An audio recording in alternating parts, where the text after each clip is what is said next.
Bonjour à toutes et à tous, c'est Pierre-Frédéric Lecarrère et je suis ravi de vous retrouver pour un nouvel épisode du Cercle des Inspirations, le podcast de Côte à Côte.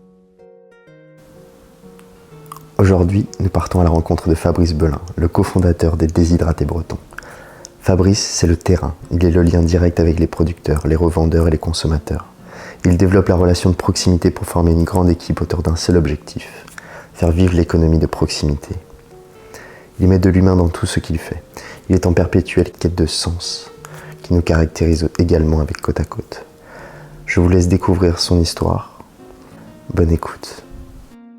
L'idée, tu vois, c'est justement, de discuter comment t'en es arrivé là, d'où tu viens, qu'est-ce qui a fait finalement durant ton parcours professionnel avant que tu as eu envie de t'orienter dans cette démarche-là. Ok. Alors, je vais commencer. J'ai 53 ans. Je suis jeune encore. On peut en faire des centenaires demain. Je suis peut-être à la moitié de ma vie, ou en tout cas à la moitié d'une autre vie. J'ai 53 ans, je suis marié, j'ai un petit bout qui a 13 ans aujourd'hui, qui est né à Bogota. On a été le rencontrer il y a maintenant un peu plus de 12 ans. Donc ça fait partie de notre histoire et c'est aussi un autre regard sur le monde quand on adopte, puisque c'est des vraies belles histoires, des rencontres culturelles aussi, et puis une volonté aussi à travers ça d'être papa, de transmettre des valeurs et d'accompagner effectivement son petit bout modestement pour qu'il trouve son chemin et lui amener bien sûr beaucoup d'amour. Et ça, c'est ma philosophie de vie et c'est ce qui a toujours rythmé en fait mes différentes missions de vie. Donc du coup, j'ai un passé agroalimentaire textile. Est-ce que alors, mes formations initiales montrent un petit peu qui je suis. En fait, j'ai fait un bac F2 électronique. Et puis après, j'ai très bien vu que le côté technique, en tout cas, j'avais besoin d'être plus à l'extérieur, beaucoup moins parce que le métier de bac F2 électronique, c'était plus te préparer à être peut-être dans des bureaux ou dans des ateliers, etc., en termes de métier. Et donc, j'ai voulu me diriger vers un métier plus extérieur. Et naturellement, je suis arrivé dans le métier de la relation humaine, du commerce à l'époque. Et en parallèle, quand même, j'avais donc travaillé un petit peu en vie associative, puisque j'ai un, j'ai un diplôme d'éducateur de tennis et de moniteur de ski, ce qui me permettait de vivre la vie associative, aussi dans la relation humaine, puisque quand on est éducateur de tennis ou également moniteur de ski, le rôle quand même, c'est de créer un collectif autour des personnes qui souhaitent apprendre les techniques du tennis et du ski. Et ça me parlait. Je voyais que ça matchait bien, que les gens en prenaient du plaisir, surtout du plaisir. Donc du coup, le commerce est venu naturellement à moi par rapport à cette expérience associative. Donc j'ai fait un BTS force de vente en alternance. C'était les premiers BTS en alternance. Parce qu'autrement, je n'aurais pas pu faire un bac F2 électronique et enchaîner sur un BTS commerce. À l'époque, ça ne se faisait pas en initial. Donc l'alternance m'a permis de pouvoir justement faire ce BTS et j'ai découvert le monde de la grande distribution. Dans les années... Alors ça, c'est dans les années 90, 1990. Okay. Ouais, Je n'étais pas né. 1990. Donc ça remonte un peu loin. En étant nantais, j'ai fait mon BTS à Saint-Nazaire et je l'ai fait pendant 2 ans chez Auchan au rayon hi-fi vidéo. Et j'ai découvert un peu le monde de la grande distribution en clair quand on rentre dans un magasin, pourquoi ce produit est là et là et là. Et j'ai découvert aussi le management de la grande distribution qui n'est pas forcément déjà toujours très bienveillant. Donc j'étais énormément sensibilisé aussi à cette vie en magasin et à toutes ces difficultés. Et du coup, après, j'ai fait mon armée, puisqu'à l'époque, il y avait encore l'armée. J'ai fait 10 mois. pilote de char chez les hussards, la cavalerie. Donc j'étais la personne qui généralement est devant, au front. Voilà. Pareil, j'ai pas bien vécu l'armée parce que je pense que j'étais prêt à d'autres missions de vie dans la vie privée en tant que telle. On dit toujours que l'armée, oui, ça permet de découvrir d'autres milieux sociaux, etc. Bon, ça, c'est OK. Par contre, le fait d'être des fois dirigé par des gens qui ont plutôt un pouvoir malveillant sur le collectif, bon, ça, j'adhère pas. Donc, l'armée, je l'ai pas forcément bien vécu de ce côté-là. Après, le fait qu'on soit en interaction avec d'autres personnes, d'autres régions, d'autres cultures, d'autres catégories socio-professionnelles, ça c'est OK. Mais après, le côté managé par des gens qui n'ont pas forcément la volonté d'être bienveillants avec vous, ça c'est un peu moins. La hiérarchie. Ouais, la hiérarchie, on va dire mal placée. Donc je suis sorti de l'armée et là, j'ai dit qu'est-ce que je fais la grande distribution, vivre dans un magasin, m'allait pas, je voulais aller à l'extérieur, je voulais être plus acteur de ma vie. Et donc naturellement, j'étais côté fournisseur. Donc j'étais commercial et j'ai commencé chez McCain Alimentaire, les frites et pizzas surgelées à l'époque. Et donc une entreprise du Canada, puisque c'est des frères McCain qui avaient des milliers d'hectares de pommes de terre. À un moment donné, ils se sont posé la question, mais qu'est-ce qu'on va faire de tout ça? Et ils ont commencé à transformer leurs pommes de terre pour en faire des frites surgelées. Ça, c'est un peu l'histoire. Et une culture à l'américaine, donc avec des bureaux ouverts, avec une volonté d'être bien picousé à la sortie de ton intégration. Donc ça veut dire quoi? Pendant un mois, tu fais un peu le tour de France, tu vas rencontrer les commerciaux, mais pas que, tu rencontres le grand directeur, tu vas sur les champs de pommes de terre à Arnes dans le Nord, parce que c'est là-haut que l'entreprise McCain Europe transforme ses pommes de terre avec ses fruits. Donc tu vas voir l'agriculteur qui a des contrats avec l'usine McCain. Et voilà, donc tu ressors de ça, au bout d'un mois, tu as envie de prendre ta 106 Peugeot et puis d'aller voir les magasins pour leur vendre la marque. Donc ça, c'est mon expérience. Donc j'étais en région parisienne. Puis j'étais déjà en couple à l'époque et on se posait la question, on ne se projetait pas en fait sur Paris. On était tous les week-ends à Nantes. Et donc on s'est dit à un moment donné, bon, on a fait nos armes, on va revenir sur la région nantaise. Et donc du coup, au bout de 4 ans, j'ai laissé McCain pour aller dans le secteur du textile. Donc j'ai travaillé pendant 7 ans chez Dim. Et donc là, pareil, commercial chez Dim. Alors ce qui m'a fait rester longtemps chez Dim, puisqu'au bout d'un an et demi, j'avais fait le tour, c'est que Dim à l'époque avait la volonté de se diversifier. Ils ont lancé une ligne qui s'appelait Easy to Wear, donc facile à porter, qui était une ligne pour vêtements pour femmes. Et donc du coup, ça m'a intéressé et de la développer. Donc on était la petite filiale à l'intérieur du grand groupe. Donc en gros, on est parti avec un responsable des ventes et puis 3 vendeurs sur la France. Alors qu'en parallèle, si tu commercialisais la lingerie ou le collant, ils étaient 50 vendeurs sur la France avec des organisations bien précises. Donc ça m'a motivé parce que on utilisait la marque Dim et à côté on avait la possibilité d'aller démarcher avec un autre discours et puis surtout une nouvelle aventure quoi, avec une toute petite structure.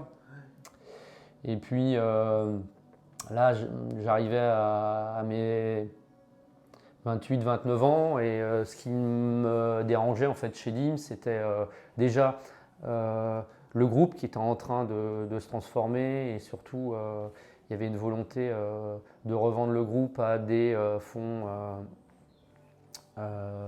à des groupes américains pour des fonds d'investissement pour payer les retraites des Américains. Donc déjà ça me dérangeait un petit peu. Dim du coup du Made in France. Dim, alors quand moi je l'ai connu, il y avait encore des usines à Autun, à Château-Chinon, mais il commençait à y avoir de la délocalisation. Donc ça me dérangeait déjà, ça me titillait parce qu'être ambassadeur d'une marque, quand on commence à voir la marque qui se délocalise sur des pays, donc à l'époque c'était l'Europe de l'Est, donc ça peut être la Roumanie, mais plus loin, après la Turquie, etc. Ça commençait vraiment à me titiller, à me déranger, de me dire est-ce que toi, c'est ce qui vibre en toi de représenter une marque où aujourd'hui il y a une volonté de fermer des usines en France et de les délocaliser pour des questions de coût. Donc ça déjà, ça commençait à me titiller. Et du coup, ça m'a tellement titillé qu'à un moment donné, j'ai dit stop. J'ai dit stop, je ne souhaite plus, entre guillemets, travailler des marques quelles qu'ils soient et qui derrière n'ont pas justement cette transparence. En gros, moi j'avais besoin en tant qu'ambassadeur d'une marque, en tout cas la volonté de valoriser un produit où je peux parler des hommes et des femmes, la matière première bien sûr. Là, par rapport déjà à McCain, où finalement c'est la première chose que tu dis, c'est la proximité là, que tu avais à aller voir des producteurs. Et là, finalement, c'est aussi la même chose. Tu étais sur un aspect assez familial finalement sur le fonctionnement. J'ai l'impression que c'est ce qui te plaît aussi, quoi, la proximité de l'humain qui ressort beaucoup là, dans ce que tu dis depuis tout à l'heure. Oui, ça a toujours été dans mes missions de vie. Je veux dire, la relation humaine, on n'a pas besoin de faire du commerce, on la vit tous les jours au quotidien, dans son cercle privé. Mais pareil, quand on est dans un service comptabilité, logistique, même quand on est à la production, voilà, c'est essentiel. Quand on dit qu'une entreprise, elle est avant tout valorisée par les femmes et les hommes, c'est la réalité. Je pense que c'est le leitmotiv. On ne peut pas aujourd'hui définir une entreprise si on ne met pas en avant d'abord les femmes et les hommes. C'est l'ADN de l'entreprise. Après, bien sûr, il y a tout ce qui en découle, mais avant tout, l'histoire, elle est écrite par les femmes et les hommes. De la création. Qui peuvent se reconnaître finalement le sentiment exactement. Aussi à cette entreprise. Et je pense que ça résonne aujourd'hui et quand on voit des personnes qui se sentent un peu perdues parce que voilà, elles ne retrouvent plus ce qui les avait animés peut-être quand ils sont rentrés dans l'entreprise. Et l'entreprise a évolué avec des organisations importantes et ils sont un peu perdus parce qu'il n'y a plus cette raison d'être, il n'y a plus cette notion de sens. Et donc, on voit depuis une dizaine d'années les burn-out, les gens qui sont un peu perdus. Parce que je pense que des entreprises, justement, à travers des organisations, à travers des lobbies, à travers une volonté pour répondre aussi à des cahiers des charges qui ont été mis en place au niveau de l'Europe, etc., on se perd un peu, on oublie qu'il y a avant tout des femmes et des hommes qui y travaillent et à chaque changement, il faut accompagner le changement. Et expliquer le pourquoi, le comment. Surtout qu'à les années 90, ça, il y a aussi l'Union européenne qui se met en place. Donc aussi, on voit que ça commence. Tout à l'heure, tu parlais de l'Europe de l'Est, etc. Mais avant, finalement, aussi, tout était en France. On a ouvert aussi les marchés qui ont fait qu'à partir des années 90, on a commencé aussi la désindustrialisation, etc. en France. Donc, qui a apporté aussi d'autres conséquences derrière, peut-être au niveau social aussi. Assez importante. Oui, on a été, je pense, très très loin dans la délocalisation, en partant du principe que si on avait la possibilité à l'autre bout de la Terre de faire un produit, quel qu'il soit, et qu'on avait la possibilité surtout de baisser les coûts de main-d'œuvre, eh bien, on y allait. Voilà, et je pense qu'on voit les conséquences aujourd'hui. Donc pour revenir en fait, donc j'ai quitté DIM et après je suis allé naturellement en fait sur des entreprises françaises, quoi. Ce qui m'a permis dans un premier temps de commercialiser des marques de vin. Donc là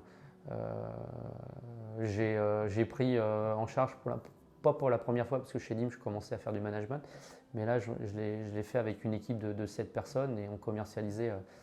Encore, c'est marrant, sur le territoire de Saumur, j'avais notamment les créments de Loire comme Veuve Amiot. Donc c'est encore sur le territoire de Saumur, j'ai encore parce que j'ai une histoire après avec une autre entreprise. Et donc du coup, là, j'étais bien dans mes baskets puisque on avait des vignobles On transformait le vin blanc en pétillant avec les méthodes ancestrales qu'on connaît. On va pas dire la méthode champenoise, parce qu'autrement, les gens du Champagne, ils vont nous tirer à boulet rouge. Mais en tout cas, on avait une méthode qui était proche pour faire le pétillant. Donc là, c'était visuel dans les troglodytes à Saumur. Donc là, on pouvait accompagner son client et dire venez à Saumur, et puis je vais vous présenter.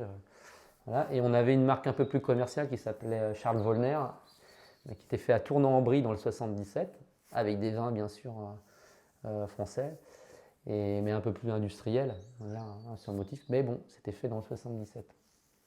Donc j'y suis resté 3 ans là, et au bout de 3 ans, la personne qui pilotait cette entreprise a souhaité la vendre, en tout cas pas la vendre, en tout cas faire un contrat de mutualisation avec une grosse entreprise qui s'appelle Bardinet, qui est une entreprise qui est basée à Bordeaux et qui travaille sur les rhums, sur les whiskies, entre autres, etc., les spiritueux.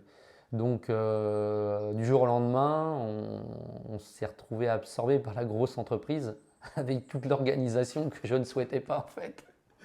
Oui, tu es passé de 7. Puis c'est marrant, je me suis dit non, c'est pas ça.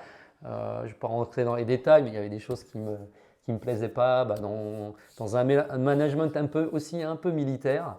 Donc moi non, quoi. On ne m'impose pas de virer des gens tant que je ne les ai pas connus. Enfin bon bref, je ne vais pas rentrer dans les détails. Donc j'ai dit non, c'est pas, ça ne vibre pas.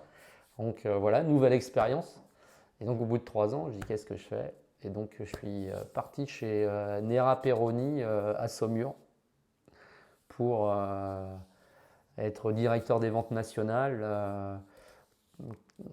Une entreprise où j'avais un ami à l'époque qui était banquier qui m'a dit Fabrice, n'y va pas, ils sont très fragiles financièrement. Mais moi, ce qui vibrait en moi, c'est que pareil, je me retrouvais dans une entreprise franco-française où on fabriquait en France sur un bassin angevin.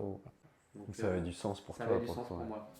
Donc du coup, j'ai accompagné cette entreprise et je l'ai accompagnée pendant 3 ans et demi. Alors, la difficulté, juste techniquement, c'est que quand une entreprise fait de l'hypersaisonnalité, ce qui était son cas, parasol et coussins de plein air, en fait, concrètement, comment ça fonctionne pour commercialiser un parasol ou un coussin de plein air en début de printemps, c'est-à-dire fin mars, début avril dans les magasins. Donc, on commercialisait chez Leroy Merlin, chez Castorama, en grande distribution, chez Jardiland, Truffaut, toutes les jardineries. On commence à fabriquer en août l'année d'avant. Donc ce qui veut dire qu'il faut qu'on achète la matière première, il faut qu'on produise. Et donc pendant globalement 8 mois, on produit et on achète sans vendre. Et donc à chaque fois, généralement ces entreprises-là, ils demandent des crédits de campagne. Donc ils vont voir le banquier en disant ok, nous on a eu de la trésorerie qui est rentrée sur la vente de cet été, mais on a quand même besoin pour couvrir tout ce mois-là un crédit de campagne. Et face aux banquiers, il faut leur montrer effectivement qu'on a des attentions d'achat, des centrales d'achat qui vont nous acheter nos produits, qui vont les vendre en mars l'année prochaine. C'est un peu la mécanique. Ouais, vu qu'il y a une saisonnalité, finalement, ça, il faut se dire, il y a une demande aussi qui arrive, qui est là en face. Et donc, il faut qu'on produise et il faut qu'on achète la matière première sans vendre. Okay. Et donc, chaque année, alors moi, quand je suis arrivé, effectivement, il y avait des difficultés. Ça, c'est clair, l'entreprise était déjà en difficulté. Pourquoi? Parce que, et ça résonne aussi en moi, je ne vais pas citer l'entreprise de distribution, mais c'est une entreprise, on avait signé des contrats avec une grosse entreprise de distribution qui est bien présente en France pour leur marque distributeur. Et donc il y avait une grosse part de l'usine qui fabriquait des parasols pour une marque distributeur d'un grand distributeur bien connu. Et ça faisait tourner l'outil de production, mais en termes de rentabilité, c'est des peanuts, quoi. Donc, en gros, on devait faire à l'époque 20 millions d'euros de chiffre d'affaires et il y avait bien la moitié, 50% qui était faite par ce chiffre d'affaires, mais qui n'était pas forcément un bon chiffre d'affaires et qui ne valorisait pas la marque, en quelque sorte. Parce que la marque distributeur mettait en avant sa marque distributeur et pas la marque la vôtre. Donc voilà, moi je suis arrivé avec ce constat-là et l'entreprise, en face, c'était donc dans les années 2005, 2006, 2007 et donc compliqué, crise financière en plus. Et du coup, en face, on avait, une arrivée, c'était des vrais tsunamis, des arrivées de produits chinois de moins en moins chers, de plus en plus concurrentiels sur ce marché-là, et les gens ne comprenaient pas. Nos coussins de plein air vendus à une cinquantaine d'euros quand on a du coussin à 10 euros. Après, il y avait le marché de la batiline qui arrivait, donc tout ce qui est mobilier sans coussin. Et donc ça, c'était une réalité. Et du coup, on est arrivé où voilà, on était dans le rouge et il fallait, avant la fermeture, trouver des solutions. J'avais trouvé une solution à l'époque, c'était de lancer un marché plus permanent. Et donc il y avait tout le développement pour nos amis les animaux, des coussins pour chiens et pour chats. Et donc on souhaitait effectivement développer ce secteur d'activité puisqu'on maîtrisait très bien le savoir-faire des coussins. Donc pourquoi pas faire des coussins pour chiens et pour chats, mais les banquiers et les politiques à l'époque ne nous ont pas suivis. Et donc c'était un drame social. J'ai beaucoup appris, ça a été très dur pour moi, j'avais une trentaine d'années à l'époque, de voir une entreprise fermer, de voir des gens pleurer, puisque j'étais dans la direction, même si c'est pas moi qui avais des parts dans la société, mais je me sentais concerné par le. Et donc ça a été très très difficile. Ça m'a fait aussi grandir et de me dire bon, on n'est pas dans un monde de bisounours, qu'aujourd'hui, faut pas tout attendre des politiques ou des banques. Il y a aussi d'autres possibilités. Et donc voilà, j'ai fermé cette parenthèse difficile et à un moment donné, j'ai dit je vais faire un break sur la grande distribution, avec toute cette mécanique. Et j'ai retrouvé un métier où je développais de la décoration d'intérieur pour les hôtels. Donc j'avais 6 décorateurs professionnels et donc on visitait les hôtels et des cafés, restaurants pour leur proposer notre savoir-faire sur de la décoration d'hôtels en tissu, un autre univers, mais boîte qui était basée à Voiron, qui s'appelait Tissage de Nantes, mais qui n'est pas à Nantes, c'est de Nantes, puisque c'est la famille de Nantes, qui était basée à Voiron, sur les plateaux là au-dessus de Grenoble, et qui fabriquait, et voilà, qui concevait. Et on avait également une filiale où on faisait également du mobilier. D'accord. Voilà. Donc super, je m'éclatais. Et puis 2 ans après, un associé de Nera Peroni, puisque moi j'aime bien aussi continuer à garder du réseau malgré l'aventure qui avait été compliquée. Et donc il me dit Fabrice, j'ai quelqu'un à te présenter, c'est un gars qui est sur Orléans, son entreprise va pas très bien, il fait du vinaigre et de la moutarde. J'étais dans le tissu, il y a de la créativité, je suis très créatif, ça c'est aussi, je pense en toute humilité, une de mes forces. Et du coup, je dis bon, je suis très curieux, donc je vais quand même aller voir ce monsieur. Et puis je suis allé à Orléans et puis il m'a fait visiter son entreprise, ses caves à vinaigre qui avaient plus de 300 ans, son savoir-faire reconnu au patrimoine de l'UNESCO. Je l'ai écouté. Pourquoi il en était là? Tout simplement parce qu'à un moment donné, il a répondu aux appels des sirènes des marques distributeurs, donc des marchés inversés. Les marchés inversés, je vous explique un peu ce que c'est. Vous pouvez être un matin au téléphone avec différentes entreprises qui font par exemple du moutarde et du vinaigre. Et le distributeur, il est au téléphone, l'acheteur. Il dit voilà, le marché va commencer à 0,90 centimes. Et c'est le fournisseur le plus offrant en descendant, bien sûr, hein, pas en augmentant, en descendant. Et à un moment donné, il tape le fournisseur qui a proposé, je sais pas moi, 0,40 centimes, et ben il remporte le marché. C'est descendant. Voilà. Donc ça, je ne sais pas faire. Hein. Ouais, bah oui, quand j'en parle aussi aujourd'hui dans mes formations en école de commerce, je leur dis clairement que je suis dans la relation humaine et dans la relation humaine, j'ai plus envie de valoriser les gens et les entreprises et les marchés inversés, ça, mécaniquement, j'ai beaucoup de mal. C'est destructeur. C'est destructeur, c'est juste pas possible. Et donc, c'est ce qui avait amené en fait cette entreprise, Martin Pourret, plus exactement, à être en difficulté. Donc, on a discuté et j'ai vu que la personne, elle était au bout du bout, pareil, entreprise en difficulté, mais qui vibrait bien quand même. Je me disais, c'est quand même une entreprise qui a un vrai savoir-faire, une entreprise familiale. Là, en plus, j'avais les clés du camion, quoi. En fait, j'avais la possibilité de créer, j'avais la possibilité de revoir vraiment toute la partie structure d'offres en allant très très loin, en revalorisant les produits. Donc, à un moment donné, je me suis dit, c'est un beau challenge. Allez, bingo, j'y vais.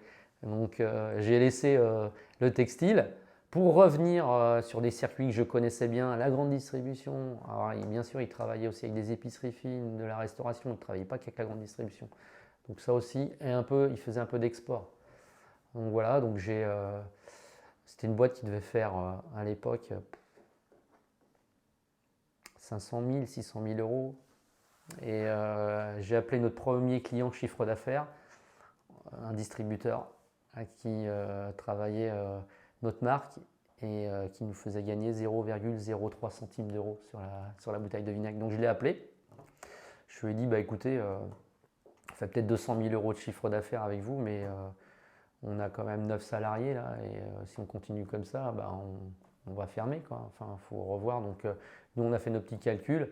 Si vous voulez être juste avec nous, en plus, vous mettez en avant qu'à travers votre marque distributeur, vous aidez les producteurs, c'est 0,30 centimes d'euros, quoi. C'est pas 0,0. Donc il a aboyé au téléphone. Je dis, je vais vous l'écrire quand même. Je vais vous expliquer pourquoi on veut arrêter avec vous. Puisque c'est pas qu'on veut pas vous vendre, c'est qu'à un moment donné, économiquement, on ne peut pas continuer avec vous. Donc j'ai cassé le chiffre d'affaires. Donc de 600 000, on est descendu à 400 000, mais c'était OK. Et après, pendant 6 ans et demi, j'ai revalorisé l'entreprise. On est arrivé à plus de 2 millions d'euros. Et donc du coup, comment je l'ai revalorisé? En revalorisant bien sûr le terroir, les recettes aussi, en allant chercher effectivement de l'extraction frais du Val-de-Loire, relancer bien sûr la graine de moutarde, et là c'est vraiment quelque chose d'actualité parce que ça c'était en 2013 et là on a vu que cet été on n'avait plus de graines de moutarde parce qu'on a découvert que la graine de moutarde elle venait du Canada et que depuis 2 ans au Canada ils ont des récoltes compliquées avec la sécheresse, avec les maladies, donc les rendements sont moindres, donc ça met en difficulté toute la filière de vente de la moutarde. Donc l'idée en 2013 c'était de se dire on va se détacher en fait de cette banalisation du sourcing, en gros de dire on va les produire sur un pays alors que nous on a la possibilité à côté dans nos entreprises d'aller trouver des céréaliers qui peuvent nous faire de la graine de moutarde. Et sortir de la dépendance aussi finalement. La dépendance, ouais, c'est ça. Sortir de la dépendance, être dans un impact plus positif parce que d'aller chercher de la graine de moutarde à des milliers de kilomètres alors qu'on peut la produire à côté de chez nous, c'est une évidence. Et donc ça c'est pareil, ça m'a animé parce que c'était une volonté. Alors après, même comme on faisait bien sûr du vinaigre, on pouvait faire de la conserverie de vinaigre. Donc après je suis allé revoir aussi des agriculteurs, plutôt des maraîchers qui étaient autour de Bois, qui avaient été à l'époque remerciés il y a une vingtaine d'années par Maille et Amora, un groupe Unilever, en leur disant non, on ne fait plus de cornichons avec vous parce que voilà, nos clients, c'est-à-dire nos distributeurs nous demandent des prix et vous êtes trop cher, donc on vous laisse comme des vieilles chaussettes. Donc ça a été de revoir les maraîchers.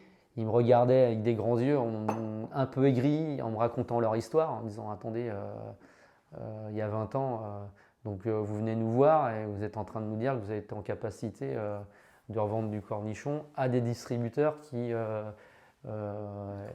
n'y croyaient plus, etc. J'ai dit si, il y a des consommateurs qui veulent revenir justement à plus de transparence, à une valorisation du terroir, donc ils sont prêts. En plus, là, on parle de ça justement aujourd'hui. Oui, c'est actuel parce que tout le monde en parle, mais là, on est en 2013. Ouais. Et donc, du coup, on a relancé avec 2 ou 3 à l'époque maraîchers la volonté de refaire du cornichon. Alors, l'idée, c'était de les rassurer, de leur dire nous, on n'est pas comme les grands. On ne va pas vous dire sur 1 hectare de cornichons, parce que vous avez du petit et que le calibre ne nous correspond pas, on ne les prend pas. On prend que les calibres qu'il nous faut. Nous, on a dit on va faire un cornichon façon grand-mère. Donc sur 1 hectare, alors les rendements sur 1 hectare, grand max, ça peut aller jusqu'à 11 tonnes. En fonction des saisons, ça peut être 6-7 tonnes. On vous prend tout, quoi. Donc quand vous allez faire votre cahier des charges d'avant-récolte, puisque chaque agriculteur doit effectivement remplir les dossiers pour la transparence, etc. Et pour dire voilà ce qu'on va faire comme récolte cette année. Donc on allait les voir en janvier en disant voilà on veut 2 hectares, et les 2 hectares on vous les paiera. Et au prix en fait qui vous fait vivre. Donc à l'époque on était à 3,50 € du kilo cornichon. Quand on est à quelques centimes d'euros du kilo, quand on va chercher un cornichon en Inde ou au Pakistan. Un peu en off avant, mais ça d'expliquer aussi le pourquoi de cette démarche. Là, on parlait tout à l'heure de l'humain, là de se dire oui c'est fait près de chez nous, mais c'est aussi en tout cas, les personnes sont valorisées par leur travail, alors que on parlait du Pakistan ou les enfants, ce sont des enfants presque, on est au bord de l'esclavage. Ouais, c'est de l'esclavagisme moderne, on le sait très bien. Enfin, il y a plein d'exemples. Il y a des villes en Chine où on fabrique des téléphones bien connus, d'une marque bien connue, avec des drames sociaux, avec des suicides, je ne sais pas combien par jour, etc. Enfin, alors, on peut fermer les yeux, se dire on continue à consommer comme ça, et pour des questions de prix, même pas pour des questions de prix, parce qu'aujourd'hui, il y a des entreprises qui font des tours de force, qui arrivent à travers leur marketing, de vendre très très cher leurs produits, alors qu'ils continuent à fabriquer à des coûts très très très très bas, quoi. Et en fait, leur modèle marketing, c'est en gros quand ils sortent un produit, 80% c'est que de la com. C'est pas 85 ou 90, et le reste c'est juste la matière première et la fabrication. C'est vrai, donc on vient en payer finalement plus l'image, toute la communication qu'il y a autour, plutôt que le produit lui-même, quoi. Exactement. Donc pour revenir à mes cornichons et à ma moutarde, c'était une super aventure, parce que du coup on a pu développer ce discours-là. À l'époque, c'était un peu une petite revanche, parce que j'allais voir les grands distributeurs, et ils discutaient même pas les tarifs, ils les acceptaient, c'était comme ça. Ils me disaient même que j'étais l'entreprise la plus dynamique sur le marché en termes de créativité, d'innovation, donc c'était pas mal. Et la petite histoire quand même qui était assez sympathique, c'est qu'un jour on a eu un coup de téléphone chez Martin Pourret, et qui est-ce qui nous a appelé? C'est le grand groupe Unilever, qui souhaitait nous inviter à leur table pour essayer de comprendre comment on avait relancé le cornichon français. Voilà, donc je ne vais pas plus loin, quoi. Donc, bien sûr qu'on n'a pas travaillé avec eux, mais voilà. Donc ce qui voulait dire que ces grands groupes sont bien sûr sur de la veille commerciale, et donc ils voyaient quand même qu'il y avait un marché à prendre, et de nous voir aujourd'hui réussir à vendre des pots de cornichons en grande surface autour de 6 € les 350 grammes une nette écoutée, quand eux, leur marque Prestige, Maille les vendaient à 3,50 €, ça les titillait quand même. C'est-à-dire, il y a un truc, il faut qu'on comprenne. Donc c'était une petite revanche à tous les niveaux par rapport à mon vécu, à mes expériences qui ont été compliquées, mais j'ai continué à être persuadé que voilà, il y avait un commerce autre, même avec des circuits de distribution qui avaient tendance à voilà, continuer quand même à être sur une politique de prix, qu'il y avait autre chose.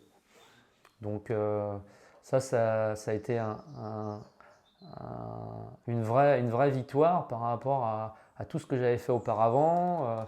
Et puis j'ai pu découvrir en fait tout le management aussi de la matière première jusqu'à la production, parce que derrière il y avait les gens aussi qui étaient dans les caves à vinaigre, il y avait les gens qui étaient à la production pour l'embouteillage. Et j'ai amené en fait un management de bienveillance, de reconnaissance, etc. au sein de l'entreprise. Donc ça, c'était éclatant. On commençait à aller un peu à l'export aussi. Japon, petit export, aux États-Unis aussi, sur l'État de New York. Donc c'était très bonifiant, sauf qu'à un moment donné, j'étais basé à Nantes, le bureau était à Orléans. Comme je l'ai dit auparavant, on avait rencontré Raphaël, notre petit bout, et en gros, il avait 6 ans, et je pense qu'au moment où on s'est rencontrés en Colombie et ses 6 premières années de sa vie, qui correspondaient en fait à tout le développement de Martin Pourra, et j'ai l'impression que je commençais à louper des moments de sa vie, et ça m'a fait un petit peu peur. Et du coup, la raison a fait qu'à un moment donné, il y avait une réflexion. Soit je continuais chez Martin Pourret, je prenais des parts dans l'entreprise à condition que voilà, tous les feux étaient ouverts et que voilà, je m'entendais bien avec la direction, etc. Ce qui était un peu moins le cas parce qu'il y avait des personnes qui commençaient à venir dans l'organisation, donc des personnes extérieures.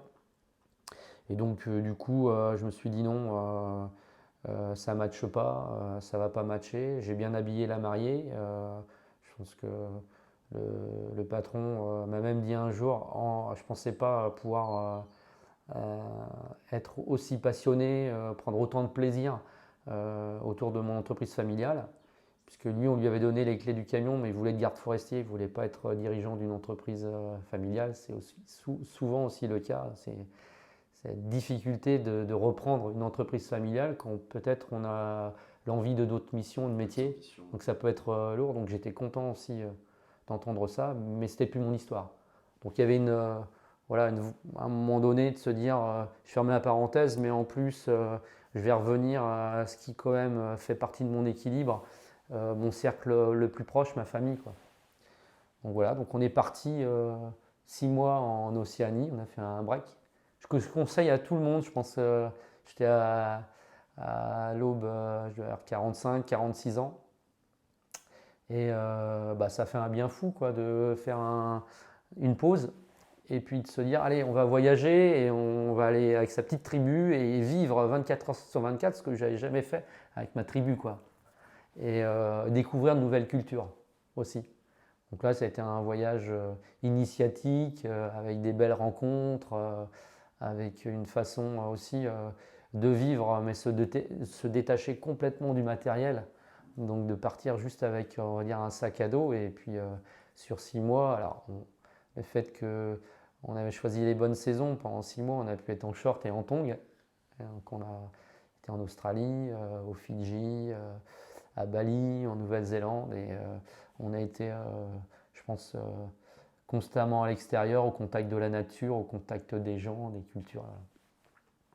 Et puis qui ressentent vraiment ça, là encore, on parlait d'humain au tout début, mais là oui, c'est une réalité aussi de se dire comment les gens vivent aussi à côté. Nous on est en France, on a de la chance aussi d'avoir... Sa simplicité, je me souviens notamment une île qui m'a beaucoup marqué, qui est les Fidji, où c'est un peuple qui est... Pacifique, parce que dans le Pacifique, il y a plusieurs peuples. Il y avait des peuples qui étaient plus effectivement des guerriers. Je pense notamment à la Nouvelle-Zélande, et quand on voit le Yakad, donc c'était plus un peuple de guerriers. Les Fidji, plus un peuple pacifique. Et quelle belle rencontre, quoi. Enfin, on rencontre une personne sur la plage, un pêcheur là, qui pêchait sur le lagon, on discute avec lui, il nous dit bah, si vous voulez, ce soir, vous pouvez venir sur le lagon pêcher avec moi et vous viendrez manger un morceau chez moi, je vous ferai un poisson au lait de coco, etc. Puis bon, on arrive le soir, ils vivaient sous des tôles, quoi, les gens, enfin, avec leurs petits bouts. Donc, ils nourrissaient juste, enfin, ils avaient juste un toit, si on peut dire un toit, et leur seule façon de vivre, c'était effectivement de faire des rencontres. Ce monsieur de nourrir sa famille de sa pêche du jour, voilà, en allant sur le marché d'à côté et puis voilà, en proposant aux gens, mais de façon très humble. Voilà. Donc c'est des rencontres comme ça qui vous nourrissent. En plus avec votre petit bout qui a 6 ans, qui va sur ses 7 ans, ça fait grandir aussi. Et donc c'était une super aventure. Et du coup, bah, à un moment donné, il a fallu revenir en France. Et donc on était à Nantes, mais on était quand même régulièrement en Bretagne. Et en fait, on a vendu la maison à Nantes et on est arrivé sur le golfe du Morbihan. Et parce que ça résonnait en nous, cette mer intérieure, la beauté des paysages, enfin, ce golfe qui est tout le temps en mouvement, ses lumières, ses odeurs, ce côté enfin, très équilibré entre la terre et la mer, quoi, entre terre et mer. Et donc, c'est quelque chose qui vibrait beaucoup en nous. Donc, on s'est dit, on arrive là, on ne sait pas trop ce qu'on va faire en termes de métier, mais on fait confiance en la vie et on ne se déplace pas d'une ville à une autre parce qu'on nous oblige, ou en tout cas, on nous amène, le travail nous amène à. Non, là, d'abord, on favorise notre qualité de vie, notre tribu, et après, voilà, on verra ce qu'on fait. Et donc, du coup, naturellement, j'ai regardé un petit peu, et là, j'ai décidé modestement de transmettre mon savoir-faire, enfin, de ce que j'avais vécu en mission. Donc, j'ai commencé à donner des cours à la REP 56 du côté d'Aradon, de Vannes, des cours de commerce, de marketing, de management. Donc là maintenant ça fait 5 ans que je fais ça au sein de la REP, et puis également d'autres écoles de commerce comme l'AFTEC aujourd'hui depuis 1 an et demi. Puis en parallèle, j'ai pu continuer à faire des formations alors, auprès d'organismes comme la Chambre d'agriculture et du CAGRI, où j'accompagne des adultes qui souhaitent s'installer en entreprise agricole, mais sur une valorisation de leurs produits. Donc sur la commercialisation, sur la transformation, c'est ce que je sais faire également. Et puis accompagner des entreprises qui, bien sûr, souhaitent transformer et valoriser, en tout cas, leurs produits systématiquement. Et en parallèle, ouais, j'ai commencé également, dans mon réseau, à développer une autre entreprise qui est aujourd'hui les Déshydratés Bretons, via Celte et Nature, et où on valorise les fruits et les légumes auprès de maraîchers et d'arboriculteurs bio bretons. Toute ton histoire qui t'amène jusque-là, et là on est finalement spécifiquement là pour parler de ce sujet-là, des déshydratés bretons. Donc là maintenant, je pense que tout le monde aura bien compris pourquoi tu t'es aussi lancé dans cette aventure-là, tout ce qui a pu te marquer sur les années de ton parcours professionnel et aussi familial, etc., personnel. Et du coup, ça, à quel moment tu t'es dit, bon, allez, on va lancer là, cette nouvelle aventure, je reprends un risque de se dire... C'est une histoire de rencontre, tout simplement une histoire de rencontre. Alors des fois, au démarrage, on ne trouve pas les bonnes associations. Et puis, à un moment donné, là, ça matchait. Et je me suis retrouvé avec Vincent, qui avait son entreprise Celte et Nature, qui depuis 20 ans, lui, il y a 20 ans, avait lancé les galettes de sarrasin, les premières galettes de sarrasin en Bretagne. On faisait que de la galette au beurre. Donc ça, c'était déjà son ADN. Vincent, c'est un Ardennais qui est venu en Bretagne s'installer. Son frère a encore aujourd'hui une entreprise familiale agricole en Ardennes. Donc c'est quelqu'un issu de la terre. Et ça a bien matché d'un point de vue humain. Donc lui, depuis 20 ans, il développait ses produits. Et en même temps, il avait aussi une autre mission qui était de la mutualisation, c'est-à-dire qu'il aidait des entreprises bretonnes qui avaient des beaux projets de manger moins mais mieux, mais qui n'avaient pas en fait le savoir-faire d'un point de vue commercial. Et puis la difficulté aussi de tout ce qui est logistique. Donc ce qu'il propose lui dans sa mutualisation, c'est l'accompagnement commercial et l'accompagnement logistique. Ce qui permet aux petites entreprises bretonnes de se focaliser uniquement sur ce qu'ils savent faire. Généralement, c'est la valorisation de leurs matières premières, la transformation, et puis après la commercialisation, et puis la partie logistique, il laisse Vincent le faire. Donc je trouvais déjà que je trouvais ça plutôt sympathique de sa part. Et puis surtout, on cherchait un lieu pour mettre les déshydrateurs, pour mettre le circuit de production. Et là, du coup, lui, ça l'intéressait. Et naturellement, on a commencé ensemble cette mutualisation, ce partage. Donc lui, naturellement, il s'est intéressé à la déshydratation. Et comme il est ingénieur, et dans ingénieur, il y a cette forme d'exigence de process, etc. Donc il a mis en place un beau process de production. Et du coup, à travers ça, il fallait aller chercher de la matière première. On connaît un peu l'histoire de ce que j'ai raconté. Là, c'est ma partie. Donc j'ai pris mon bâton de pèlerin et puis je suis allé voir des arboriculteurs et des maraîchers, et je leur ai raconté un petit peu notre début d'histoire et ce qu'on voulait faire. Alors les maraîchers, les arboriculteurs, eux, pour la plupart, eux, avaient déjà un vrai savoir-faire dans la commercialisation au circuit court. C'est-à-dire qu'ils ont la plupart des marchés de plein air, des AMAP ou des circuits à la ferme ou des magasins producteurs mutualisés. Par contre, en transformation, la plupart, si on est sur des petits fruits, faisaient de la confiture ou des jus. Si on était sur de la pomme ou de la poire, valorisaient plutôt en compote ou en jus également. Et là, j'arrivais avec un autre produit qui était la déshydratation. Et je leur expliquais la valorisation, ce que ça pouvait apporter d'un point de vue aussi nutritionnel et quel type de consommateur ils pouvaient toucher aussi. Et donc ça les a intéressés. Et l'approche était dans un premier temps avec eux de faire de la fabrication pour eux, à façon, pour qu'ils puissent après le vendre sur leur marché ou leur magasin de producteurs, avec une volonté de les accompagner sur la commercialisation. C'est-à-dire, bon, ok, on vous transforme, mais je vous expliquais un peu comment ça peut se vendre. Pour qu'eux ensuite aussi puissent présenter le produit en détail et la démarche. Et la démarche, ouais. Puisque la déshydratation, c'est pas du séchage comme on l'entend. Hein.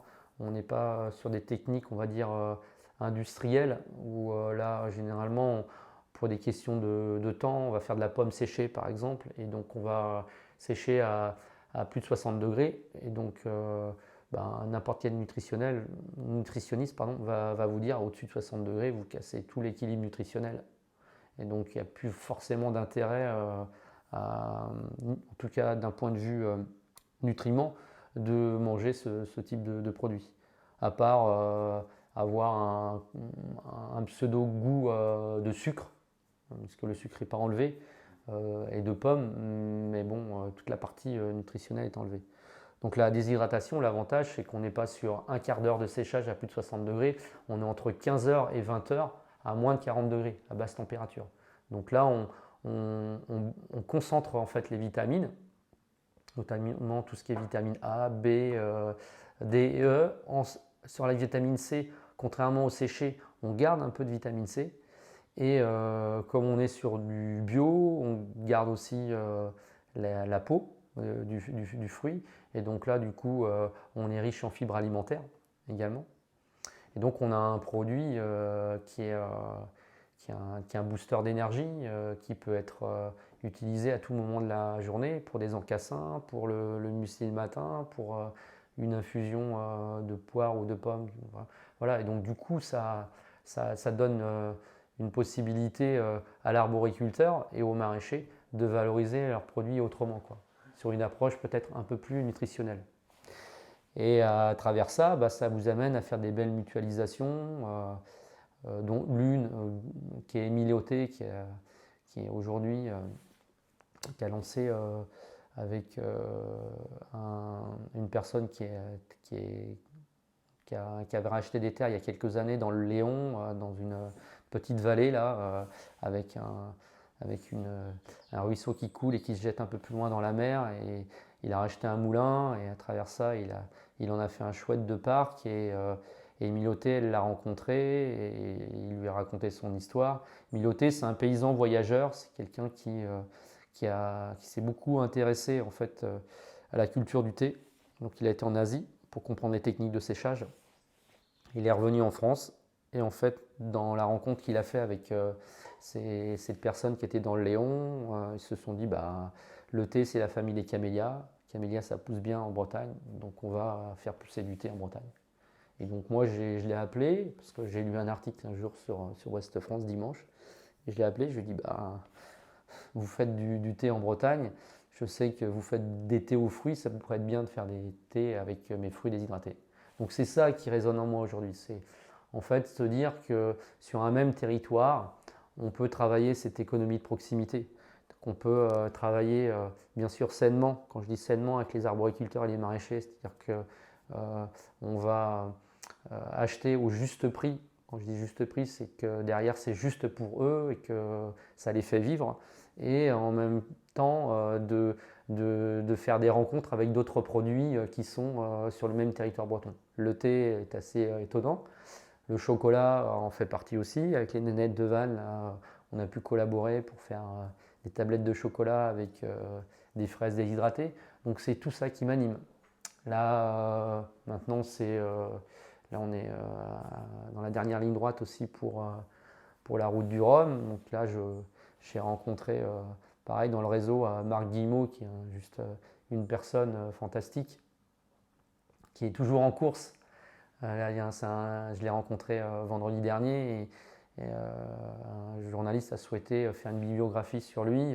C'est quelqu'un qui a connu le Vendée Globe, qui est une belle personne, qui a 64 ans aujourd'hui, qui a expérimenté aussi, qui a fait de la voile de luxe, comme il dit. Et aujourd'hui, il a fait un bateau juste éco-responsable où il a récupéré le mât de Roland Jourdain. Enfin, il a travaillé avec des matériaux qui sont aujourd'hui plus vertueux par rapport à ce qui est fait généralement dans la voile, et notamment sur les courses à la voile. Donc il a essayé de faire quelque chose qui résonne plus en lui. Et bien sûr, en faisant un bateau, on va dire un peu éco-responsable, avec des développements de voiles type solaire, etc. Il est aussi dans l'animation de se dire mais quand je fais une course ou quand je pars en mer, j'ai envie aussi de bien m'alimenter. Et donc Marc aujourd'hui, je vais l'accompagner sur ses 16 jours de mer et il va pouvoir, comme il est dit le matin, je commence. Alors le matin c'est pour un navigateur, il suit en fait la lumière du jour parce qu'il se décale en fonction des fuseaux horaires. Et donc son plaisir c'est de démarrer avec mes fruits et notamment également mes billes de sarrasin parce que toujours dans la mutualisation, à Tourches où on fabrique, puisqu'on est dans le Finistère Sud où on fait notre déshydratation, à côté on a notre voisin qui s'appelle Créa Nature et qui lui fait des pâtes bio bretonnes. Il a la maîtrise des céréales et on a réussi à faire des billes de sarrasin pour en mélanger avec notre dés de pomme et ça fait un muesli à façon Bretagne.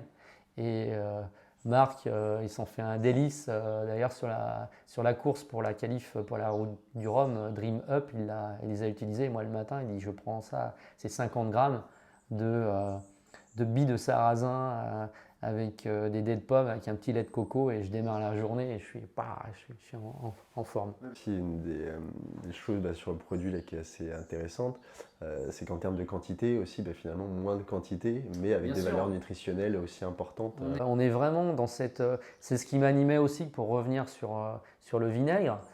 Quand les gens me disaient oh là là, ton vinaigre, je dis mais écoute, quand tu prends un vinaigre de framboise chez moi, on est vraiment sur un pur jus de framboise, quoi. Et on a un bel aussi équilibre d'acidité avec mon vinaigre. Et du coup, tu mets une demi-cuillerée pour faire un déglaçage. Alors qu'avec une marque lambda, tu vas être obligé d'en mettre 3-4 fois. Et en plus, je ne vais pas plus loin au niveau de la santé parce que là, à mon avis, tu as quelques additifs et conservateurs qui font que quoi. Donc on est toujours dans cette logique-là. C'est-à-dire que les gens, à l'instant T, ils vont acheter un prix, mais ils ne vont pas voir toutes les conséquences que ça peut avoir derrière, d'un point de vue économique et pour leur santé.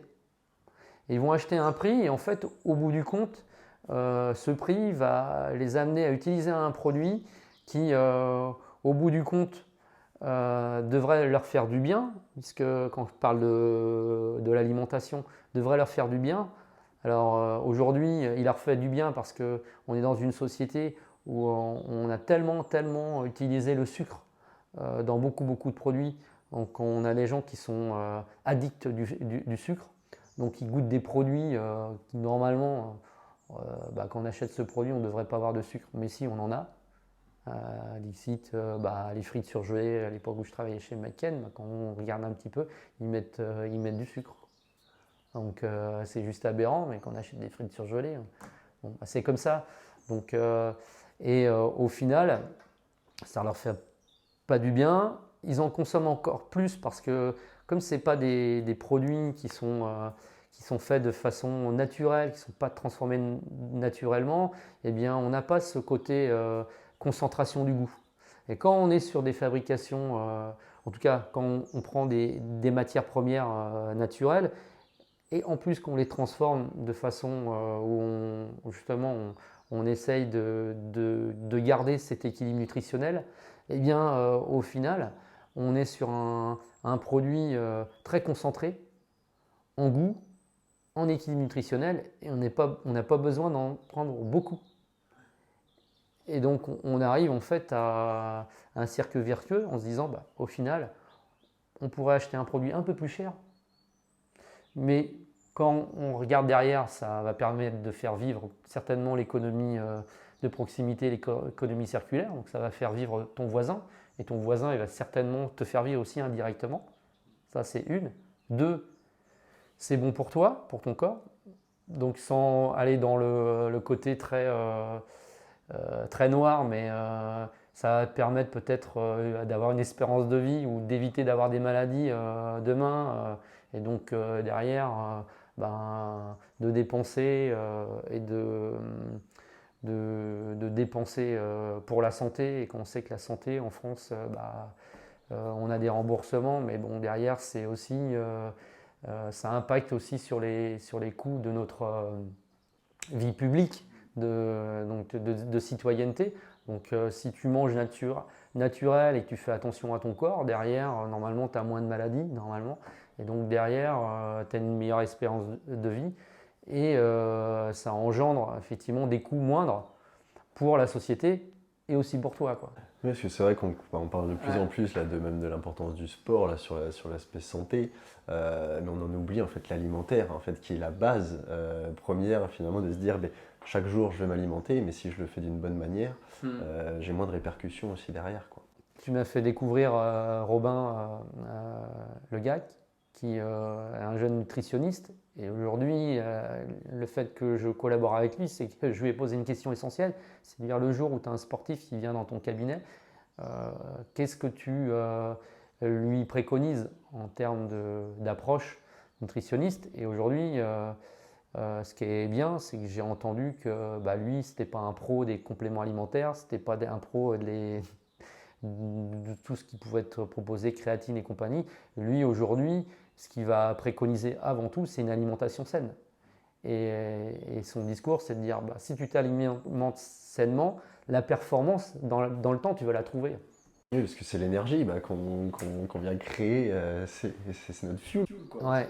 Et pour revenir à la société aujourd'hui, si on revient à cette notion de prix, les gens, ils sont que dans l'immédiateté, quoi. C'est-à-dire qu'ils vont acheter un prix, mais derrière, il n'y a pas cette réflexion-là. Et quand on revient sur le monde du sport, il y a des gens qui vont acheter des compléments alimentaires parce qu'on va leur dire que voilà, demain, dans ta course de dimanche, si tu prends ça, bing, tu vas avoir cette performance-là. Alors qu'en fait, ils oublient de dire que si tu veux durer dans le temps, si tu veux être performant dans le temps, bah, faut t'alimenter sainement. Ce n'est pas la course du dimanche qui est la plus importante, c'est ta carrière, ou ta vie de sportif. Si tu veux bien la vivre dans le temps, eh bien, il faut que tu t'alimentes sainement, quoi.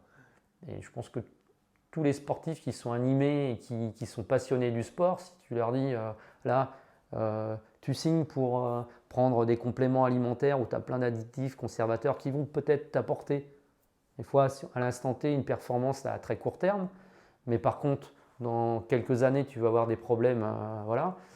Ou tu préfères t'alimenter sainement et tu vas continuer ta passion, mais pendant des années, tu vas rallonger l'espérance de sport et l'expérience de sport. D'avoir une approche au long terme. Aujourd'hui, là tu parlais tout à l'heure de ça, on est dans l'instantanéité, de se dire, d'être très court-termiste, de se dire, là j'ai soit cet objectif-là, et moi c'est un petit peu même dans la vie quotidienne, où on observe de plus en plus de comportements qui vont dans ce sens-là, alors que d'avoir une approche sur le long terme, de se dire, qu'est-ce que je veux dans le temps, et quelque chose qui garde de la cohérence, quoi, et puis une qualité de vie, qualité de plein de choses derrière. On a oublié je pense qu'on a oublié, c'est la société de consommation qui nous a détachés de tout ça. On parlait de sens bien sûr et de patience. La patience des choses t'amène à mieux apprécier les choses. La patience des choses t'amène à mieux apprécier les choses. C'est-à-dire qu'à un moment donné, quand tu souhaites t'approprier un bien, eh bien, prends le temps de faire cette démarche, de comprendre si ça a un sens d'avoir ce bien, si ça a un sens, si ça résonne en toi, si ça va te faire du bien, etc. Et l'immédiateté t'amène à te détacher justement de ces sens. Oui, et puis faire mûrir vraiment une réflexion. Alors on parle souvent de maturité, mais c'est exactement la même chose. C'est de se dire, je suis mature parce que j'ai une autre vision, alors que aujourd'hui, tous les annonceurs, tous les publicitaires vont aller dans l'autre sens, quoi. C'est de se dire, vrai que ça fait fonctionner un petit peu sur la pulsion, alors que il faut peut-être plus fonctionner avec la tête, avec la réflexion sur le long terme, de se dire mais quelles conséquences en fait, quelles conséquences sur 3, 4, 5 années, où est-ce que ça m'amène, quoi, dans quoi je m'embarque. Donc c'est sûr, là, moi en tout cas ça m'intéresse vraiment ce que vous faites avec les déshydratés bretons, parce que c'est ça, on parle de cohérence. Tout à l'heure tu parlais aussi d'apporter des collaborations avec d'autres acteurs, et finalement un produit brut, tu viens le valoriser, alors que aujourd'hui, on parle des grandes surfaces ou toutes ces choses-là, c'est la transformation, mais derrière quel impact, quoi. Alors que là, c'est quelque chose de même mature dans l'approche, parce que juste avec un produit de base, de se dire regardez comment on peut diversifier aussi toute notre offre. Et certaines personnes qui vont se dire c'est impossible d'entamer cette démarche-là parce que on est sur de la niche, etc. Pas forcément, parce que on va aller derrière créer d'autres projets, valoriser encore d'autres personnes. Puis encore là sur le côté humain, proximité que tu viens créer. Puis se détacher, je pense aussi du... Et là, on peut parler aussi bien des hommes et des femmes, mais encore plus des hommes, où on nous a, d'un point de vue culturel, mis également, en tout cas, on nous a inculqué cette volonté de dire tu es le responsable de la famille, tu dois avoir une position sociale, etc. etc. Ce que j'ai pu vivre quand Nera Peroni s'est arrêté.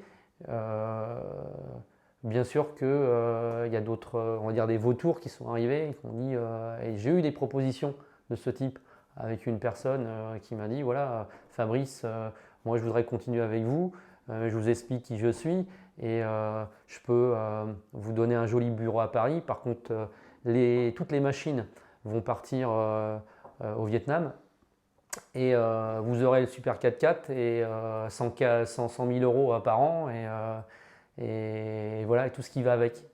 Et j'ai dit non à ça, mais on comprend par rapport à mon histoire. Et donc aujourd'hui, je pense qu'aussi ce qui va faire le changement aussi de notre système, c'est de se détacher de tout ça, cette position sociale, cette volonté de se dire il faut absolument dans nos sociétés avoir telle position ou parce que tu fais tel diplôme, tu vas avoir tel niveau de salaire. Non, si tu vas vers ce diplôme, c'est parce que ça résonne en toi et ça va te donner du sens et ça va t'amener certainement à rencontrer des gens. Après, l'abondance, j'ai envie de te dire que le plus important, c'est l'abondance du cœur que l'abondance. Et l'argent viendra peut-être, mais arrêtons de fonctionner avec ce système de position sociale. Revenons à des choses beaucoup plus simples et quand on construit un projet, pensons avant tout à un projet de mutualisation où on va amener des femmes et des hommes à apporter du sens à cette planète et non à se dire on va faire absolument du pognon, quoi. C'est ça, on est presque dans un terme de résistance en fait, une approche de résistance par rapport un petit peu aux chimères, aux sirènes de notre système qui en fait, nous servent tous sur un plateau. Tout à l'heure on parlait mais à des prix qui sont entre guillemets, tout ça tout le monde se dit c'est abordable sans penser aux conséquences derrière. Mais ça vraiment d'entamer une résistance et de se dire non en fait faisons autrement, ça existait avant. Là, on est en train de nous présenter un schéma, mais qui est dystopique. Revenons vraiment sur une réalité, finalement. Et là, aujourd'hui, on nous présente une réalité, mais qui est factice. Notre monde, on s'en sort, on résout nos frustrations à travers la consommation. Finalement, l'hyper-consommation, on parle de société de consumérisme, mais c'est vraiment ça, quoi, aujourd'hui. Et de se dire, remettons un petit peu du sens dans tout ce que je fais. Donc, c'est ça. Oui, le rapport humain que je vais avoir, le produit que je vais goûter. Ça, on parle d'histoire depuis tout à l'heure, mais c'est vraiment ça, quoi. Ce sont tout le temps des anecdotes, des rencontres qui font que, oui, on est heureux au quotidien aussi parce que on partage des valeurs qui sont quand même assez identiques ou qui ont du sens pour nous, quoi. Et il y a une vraie réflexion à avoir. Je pense qu'il y a un vrai équilibre à retrouver, en tout cas sur la France. On parle uniquement de la France. Mais on se doute que notre mode de changement, bien sûr, va rayonner aussi sur les autres pays et culturellement, les autres pays aussi ont des vocations à avoir ces réflexions. Et derrière tout ça, moi je pense très sincèrement qu'il faut être dans cette réflexion. Il ne faut pas être uniquement dans la réaction. On le voit cet été, il y a eu la sécheresse, alors les gens, la sécheresse. Donc ça arrive aux portes de chez eux et là ils se sentent oppressés parce qu'ils vivent une expérience qu'ils avaient entendue. Dire voilà, on va commencer, il y a 20 ans déjà, beaucoup de météorologistes commençaient à alerter. Alors aujourd'hui ça arrive, donc les gens ça arrive chez eux, ils vivent ces expériences-là et là ils commencent à réagir. Mais c'est pas dans ce sens-là qu'il faut aller aujourd'hui.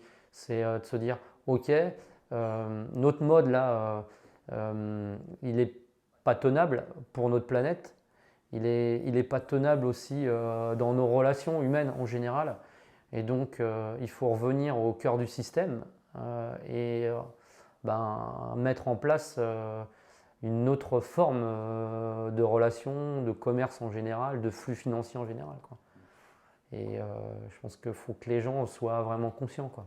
Et pas uniquement quand ils se retrouvent à avoir 2 mètres d'eau dans leur maison ou que leur toit est emporté. Voilà.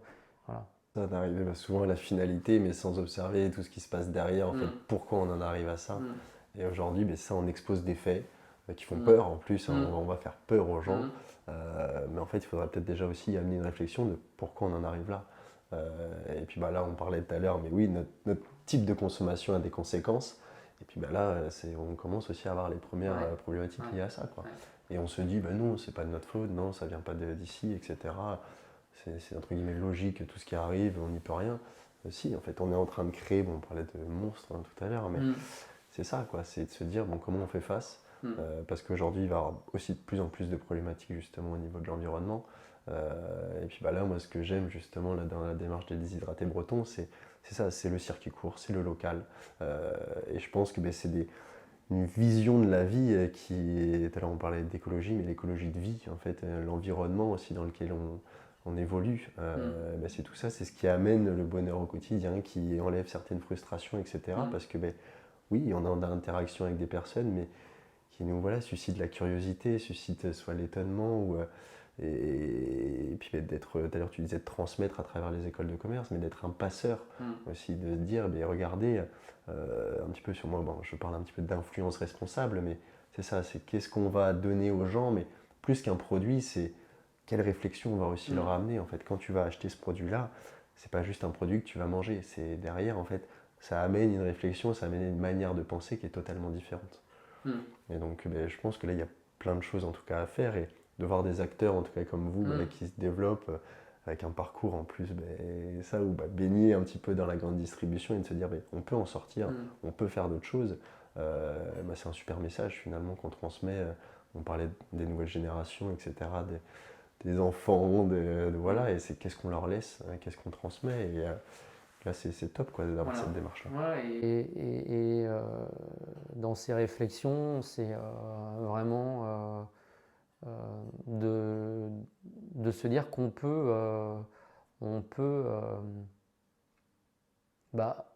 mettre en place des projets dans le temps pour entre guillemets un monde meilleur, et que derrière on a vocation à pas suivre tous ces lobbies qu'il peut avoir. Je pense, voilà, aujourd'hui, les déshydratés bretons, on a choisi effectivement d'être sur du bio, mais pareil, dans ma philosophie, je ne vois pas noir-blanc, il n'y a pas gauche-droite, il y a juste des gens qui font des bons produits.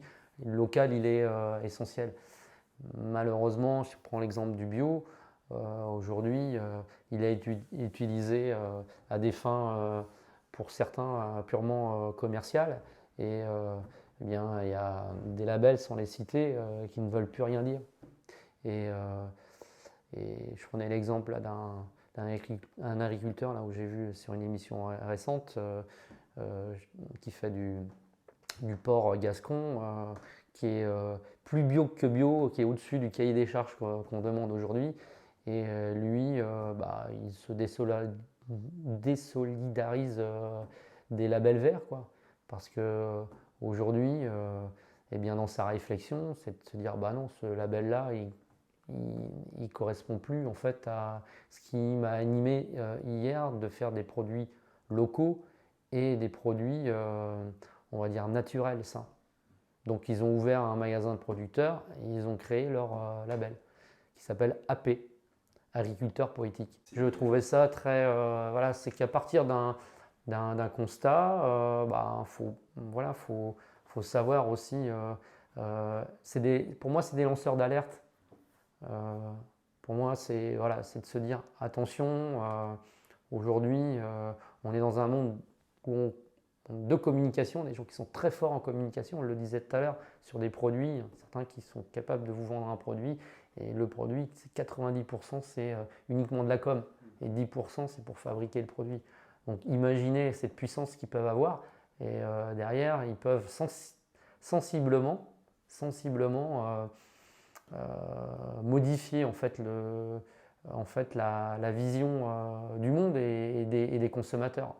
Donc c'est mon rôle aussi, quand en école de commerce je présente un produit, quel qu'il soit, de grande consommation, de dire regardez le produit et essayez de l'analyser. Et regardez Nutri-Score, pas citer Nutri-Score, c'est fait pour des grandes marques, c'est pas obligatoire. Il faut savoir que c'est des grandes marques qui l'ont fait. Et donc faites attention, regardez bien ce qu'il y a derrière Nutri-Score. Attention, donc c'est ce que tu disais, quand tu achètes un produit, sois un consommateur réfléchi. Et, voilà. Et donc pour être un consommateur réfléchi, bien sûr, il ne faut pas uniquement fonctionner avec l'appel du prix. Et aujourd'hui, c'est comme ça aussi qu'on séduit les clients, hein, malheureusement, parce qu'on va aussi toute la journée leur dire regardez, il faut faire attention, il faut faire attention, il faut faire attention.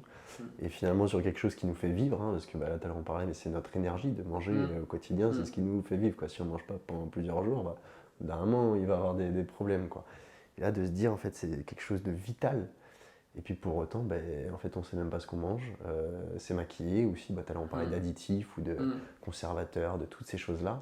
Sur le long terme, on va se créer nos propres problèmes parce qu'on va se dire, j'ai choisi la facilité au départ. On présente ça aux gens. En plus, pour eux, ils vont même pas culpabiliser parce qu'ils s'en rendent pas forcément compte. Et derrière, on va leur présenter ça et presque se sentir attaqués parce qu'ils vont dire, oui, mais moi, je peux pas faire autrement. Mais parce que, oui, en fait, les lobbying aussi sont tellement importants que il n'y a pas non plus encore assez de... C'est une force de frappe ou un, je sais pas comment on pourrait dire, mais un équilibre. Aujourd'hui, le consommateur pourrait de manière transparente choisir entre le produit vraiment local et le produit en grande distrie. Aujourd'hui, c'est presque impossible parce que oui, on voit des pubs partout dans les villes où justement ces grands groupes aussi peuvent payer des trucs d'annonceurs où c'est sur le petit arrêt de bus, c'est 3-4 fois dans la ville. Donc on rentre l'idée, en fait, on l'insère dans la tête des gens. On en oublie que parfois il y a juste 2 km à faire. On peut aller au marché aussi chaque semaine et puis d'avoir juste suffisamment pour la semaine et sélectionner finalement ses produits par rapport à ce qu'on veut faire. Et aujourd'hui, on perd toutes ces notions-là, même de cuisine, de préparation, tous les plaisirs qui sont liés à ça, on les oublie, parce que c'est la facilité, il faut manger vite, parce que je n'ai plus le temps, parce que je cours tout le temps à droite à gauche. Et là, on va leur dire, regardez, je vous offre une solution. C'est une fausse solution, on va faire croire aux gens que c'est une solution, alors que pas du tout, Donc c'est pour ça, il faut multiplier, nous, notre rôle là, avec Côte à Côte, c'est aussi de montrer que justement, toutes ces initiatives se multiplient, que tout est présent, surtout en plus en France, où chaque territoire a ses spécificités, ses spécialités. Il faut dire stop à un monde qui devient aseptisé où oui, on peut être en Bretagne ou ailleurs, ou après en Bretagne, on garde quand même cette identité forte, tout le monde se bat ici pour la garder, mais on va pouvoir peut-être aller dans différentes régions du monde et on va retrouver les mêmes franchises, les mêmes produits. Quel intérêt? Quel intérêt, quoi. Alors que là, quand tu parlais des Fidji, justement, c'est un voyage, c'est vraiment un voyage parce que on s'y attend pas. On s'y attend pas de se dire, waouh, ok, je vais rencontrer cette personne-là, on va manger après ensemble sur la plage. Ouais, non, en fait, ça arrive de moins en moins, ça, parce que on va arriver à un endroit, on aura nos repères, ça va nous rassurer, on enlève un petit peu les peurs de se dire, ouais, dans quoi je m'embarque? Non, c'est bon, je sais ce que je vais manger. Mais sauf que quelle valeur il y a à ça, quoi. Derrière quel souvenir, quel sentiment, quelle sensation, même d'émotion, je pense, quand on parle d'alimentation, c'est aussi de l'émotion, c'est de croquer dans quelque chose et waouh, ok, là ça explose en bouche. Ça. Puis derrière, si on sait aussi à qui on a été acheté, de se dire, ah ouais, en fait, là, pour que le produit là, il arrive dans ma bouche, mais quelle histoire derrière, c'est top, et j'ai un impact positif pour telle personne, pour telle famille. Et on peut relancer à travers des initiatives locales sur cette ambition collective, je pense vraiment, mais de aussi relancer certains territoires. Et tout à l'heure, on parlait de terre et mer. On a souvent tendance à valoriser la mer, ici aussi dans le golfe du Morbihan. Mais il ne faut pas oublier que, oui, aussi, il y a toute une richesse là, sur le bassin, dans les campagnes un petit peu aux alentours, qui peuvent aussi être valorisées, quoi. Ça ne fait pas briller, mais sauf qu'en fait, c'est ça qui est d'une importance folle, qui a une valeur inestimable.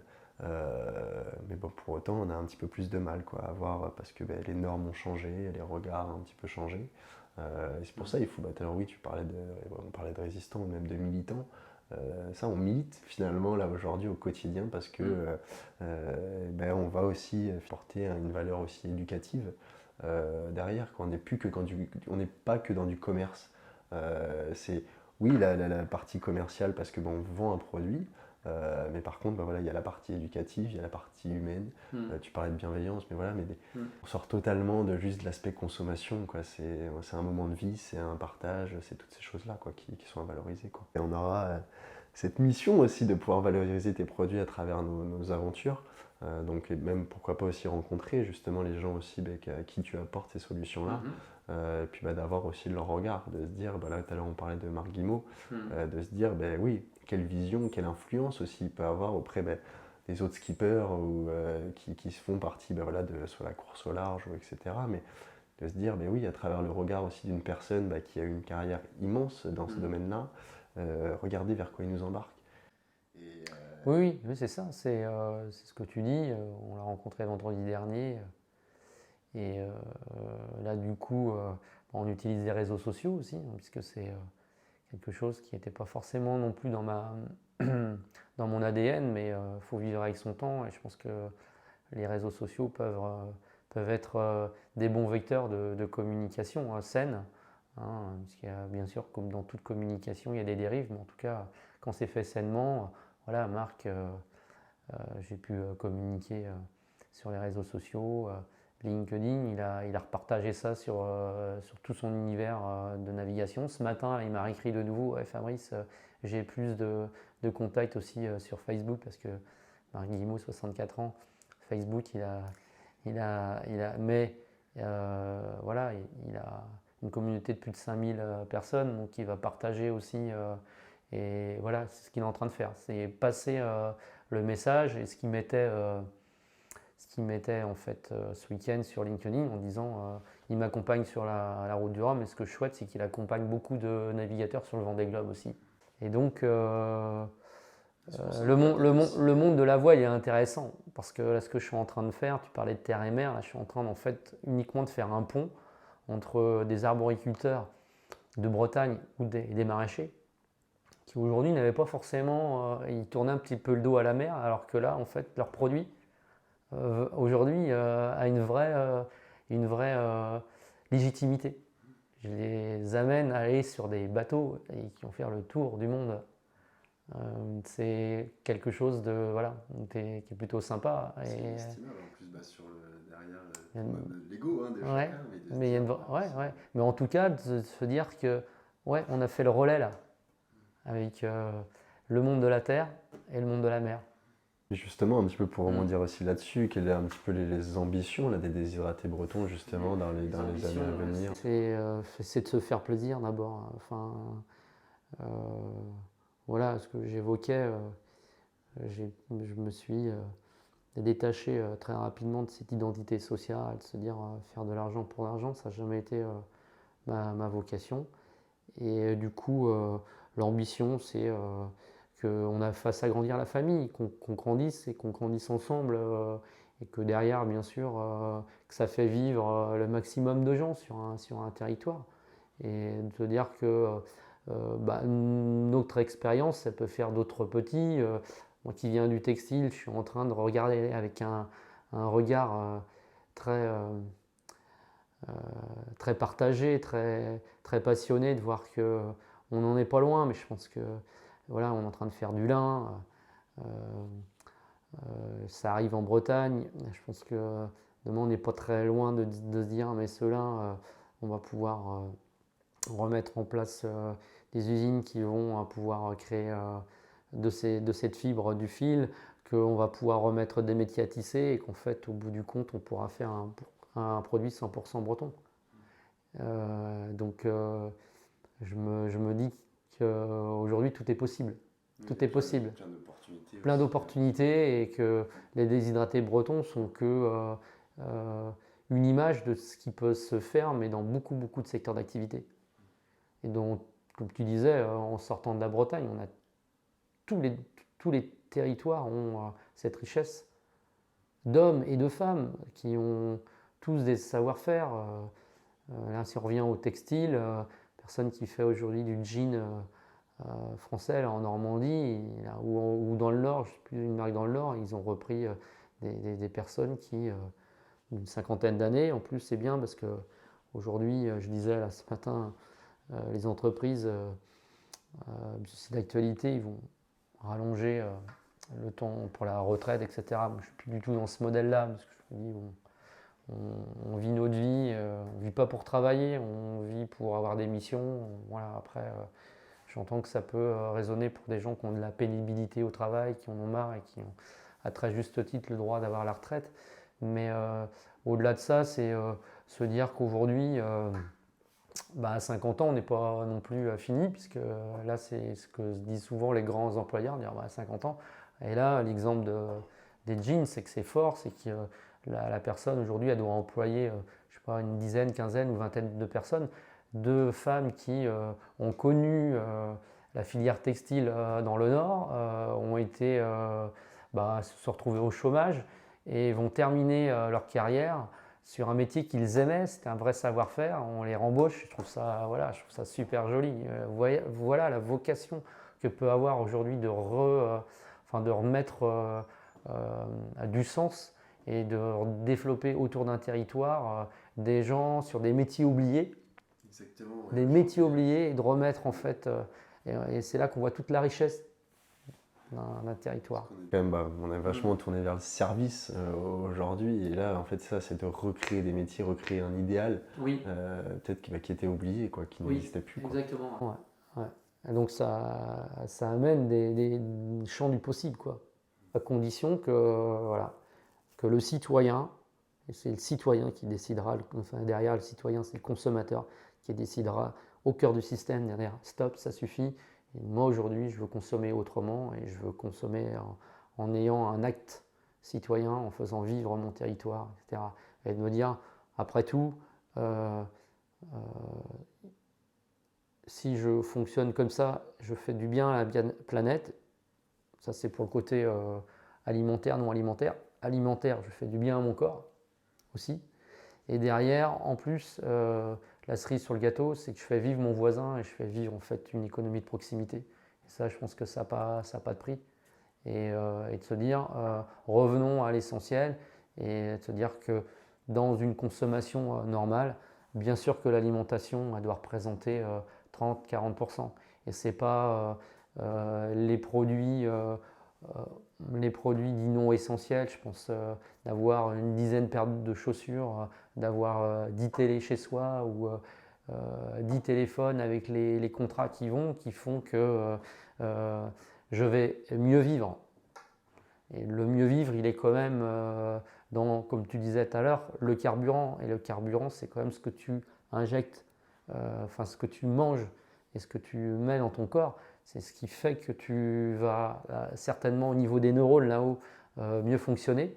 Parce que très honnêtement, c'est un cercle vertueux, mais le fait de mal manger, ça attaque un peu tes neurones et ça te permet d'avoir une réflexion assez basique et de consommer justement pas l'essentiel, d'aller sur des produits d'impulsion. Si tu reviens à quelque chose de beaucoup plus... tu manges sainement, ça va rayonner en toi et bien sûr que tu vas revenir à une consommation beaucoup plus réfléchie et beaucoup plus impactant positivement pour la planète, quoi. Il y a un conseil, du coup, aussi des informations, où est-ce qu'on pourrait trouver justement tous tes produits? Alors aujourd'hui, les déshydratés bretons, c'était une aventure vraiment circuit hyper court avec les producteurs. Là, on s'ouvre en fait aujourd'hui au marché des initiés, des gens qui comprennent ce qu'on veut faire. Donc les initiés, il y a le monde du sport et il y a vraiment des sportifs aujourd'hui. Et c'est par ce biais-là que je pense qu'on va vraiment faire découvrir des déshydratés bretons. En gros, et on a pu l'expérimenter. J'ai pu l'expérimenter dans des magasins de supermarchés bio. Ça ne fonctionne pas parce que les gens aujourd'hui ne comprennent pas en fait notre produit par rapport au marché du bio qui est devenu un marché assez exotique. Si je prends mes produits, nous on valorise une variété de pommes, on valorise bien sûr une transformation qui nous apporte en fait la valeur d'un terroir, la valeur d'une variété de pommes, la valeur bien sûr du savoir-faire des femmes et des hommes, de la matière première jusqu'à l'assiette. Ça, c'est pas raconté aujourd'hui, c'est pas valorisé dans les supermarchés bio. Les gens voient un prix, donc ils font des bons, le produit pas accompagné, et donc il n'est pas acheté. Et à côté, comme on est dans un univers aujourd'hui concurrentiel, on va se retrouver à côté avec de la pomme séchée venue de Turquie, donc pas de valorisation de la variété, pas de valorisation de la transformation, parce qu'on est sur du séché, pas du déshydraté. Et les gens, ils me comparent en fait à... Donc c'est toute la difficulté. Donc là, les déshydratés bretons aujourd'hui sont compris quand tu es en circuit hyper court, où les gens ont confiance à l'arboriculteur et donc ils vont rentrer dans le magasin, ils vont voir, ils connaissent le jus de pomme, le compote de pomme, pourquoi pas essayer de déshydrater. Et ça, ça matche bien, quel que soit le prix. Mais ils font confiance, ils sont dans cette démarche-là. Et l'autre démarche, le constat qu'on fait, c'est qu'il faut aller vers un public d'initiés. Et le public d'initiés, effectivement, le sportif est intéressant. Et tout le monde de la voile, justement. Donc ça, là, on parle de Marc Guillemot, mais ça peut être demain le surfeur, ça peut être le kitesurf, ça peut être la personne qui fait également de la planche à voile. Enfin, tout le monde de la mer est important, on est sur le territoire breton. Puis tous les randonneurs, les marcheurs, donc, qui peuvent faire découvrir notre produit et qui peuvent après le faire rayonner pour qu'il soit demain peut-être aussi au quotidien. Donc les produits, on va les découvrir certainement demain. Bon, là, on est chez Lyophilisé & Co, qui est une start-up qui est à Lorient et qui vend des produits pour les sportifs. Donc là, on y est. Un peu en décalage avec les autres marques parce que on met en avant cette notion d'artisan, d'articles de sport en fait. Donc on est peut-être un peu en décalage avec beaucoup d'autres marques, mais c'est bien. On est compris et on est vendu. Donc, ça veut dire qu'on a notre place et ils ne vendent pas un prix au kilo, ils vendent un prix aux calories. Ça, c'est intéressant. Super intéressant. Ils ramènent ça. Donc c'est le discours qui est intéressant, c'est le prix aux calories.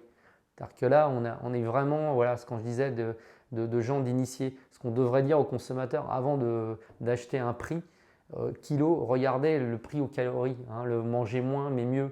Voilà. Si vous êtes accompagné par Robin, nutritionniste, lui il va vous dire voilà, par rapport à votre morphologie, à l'instant T, etc., voilà ce qu'il vous faut en termes de calories par jour et quelle alimentation. Bah, si vous fonctionnez comme ça, vous allez peut-être regarder plus prix au calorique ou prix au kilo. Ça, c'est une autre démarche. Donc là, on va nous retrouver certainement demain plus en plus sur des magasins de sport, Tonton Outdoor là, qui est sur Vannes. Pourquoi pas, si on parle nationalement, parce que je m'ouvre aux vieux campeurs, enfin des boutiques de ce type. On sera plutôt. Et puis après, rien ne nous empêche finalement d'être dans des belles épiceries fines qui savent accompagner le produit, qui l'accompagnent. Également dans des magasins de vrac. Là, on est présent au Verdoseur à Vannes. Le vrac va très très mal en ce moment, mais pareil parce qu'on a été dans des marchés d'opportunités. Il y a des gens qui ont créé des magasins de vrac parce qu'on leur a dit allez-y, allez-y. Le vrac a le vent en poupe. Les gens ont compris que d'acheter un produit brut, eh bien, ils achetaient que le produit brut, ils n'achetaient pas le packaging, etc. Et ça, c'est plutôt une démarche saine. Mais ce qu'ils ont juste oublié de dire, c'est pas parce que vous êtes en vrac que le produit va être prix discount. Le vrac aussi a la vocation à valoriser le local. Et aujourd'hui, il y a beaucoup de magasins de vrac qui ferment parce que les gens qui ont ouvert ces magasins l'ont peut-être pas ouvert pour la bonne raison. Que vous fassiez du vrac ou des produits conditionnés, un magasin de proximité a la vocation, à mon avis, de valoriser le local et à valoriser le plaisir du goût, quoi. Et moi j'ai pu voir, et ça c'est très factuel, croiser des personnes qui ouvraient des magasins de vrac et disaient voilà, et présenter mes produits. Non, attendez, je n'ai pas envie d'être plus cher que le Leclerc, le Super U d'à côté, alors qu'ils n'ont pas cette vocation-là. Et donc résultat, ces magasins ils ferment. L'exemple du Verdoseur à Vannes avec Dorothée. Bon, Dorothée, si on travaille depuis 3 ans ensemble et elle arrive à vendre mes produits, c'est qu'elle les accompagne, c'est qu'elle est sensible, qu'elle a un côté aussi, une vraie culture en termes d'équilibre nutritionnel. Elle sait ce qu'elle vend, elle valorise le local et elle accompagne bien le produit. Et derrière, en retour, il y a les mamans qui sortent de l'école juste à côté, et plutôt que d'acheter des bonbons,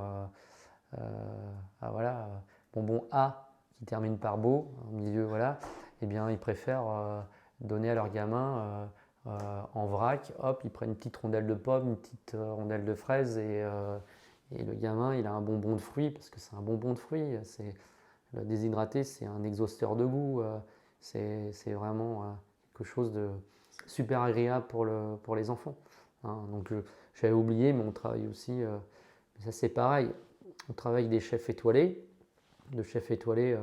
à la Mare aux Oiseaux, avec Eric Guérin qui travaille un peu nos produits pour le petit déjeuner, et l'hôtel Carantec de Nicolas Caro qui a pu faire des granolas avec nos produits. Alors quand je dis ça, on dira bah oui, c'est la niche de la niche. Non, les chefs étoilés, pour moi, c'est des gens qui ont fait de la cuisine un art. Et après, j'invite les gens à aller une fois par mois au restaurant, chez Nicolas Caro, découvrir le repas d'un midi qui leur coûtera 30 € plutôt que d'aller 4 fois chez Flunch. Ça leur coûtera peut-être 50 €. Et là, on est encore dans le manger moins, mais mieux. Et ça m'est arrivé cet été, j'étais sur une terrasse de café de parler d'Éric Guérin, de La Mare aux oiseaux, à quelqu'un. Puis il y avait 2 jeunes qui étaient à côté, qui avaient 25-30 ans, qui n'étaient pas bling bling, qui avaient une vie très modeste. Et ils s'étaient fait plaisir d'aller chez Éric Guérin, déjeuner chez lui et de découvrir, puisque lui, il a vocation à valoriser le local autour de son restaurant, de voir ce qu'on pouvait faire avec des produits locaux, des produits bruts. Et je pense que c'est des gens qui se sont fait plaisir, ont peut-être dépensé 80 € sur l'ensemble de leur repas, mais ils n'iront pas 10 fois chez le snacking qu'on connaît bien ou qui leur coûtera la même somme au final. Ok, ils ont eu 10 expériences très banales, très, très banalisées. Pour la santé, c'est pas top. Là, ils ont une expérience unique, une fois, mais qui a réveillé certainement des goûts anciens, le plaisir, les papilles, la créativité.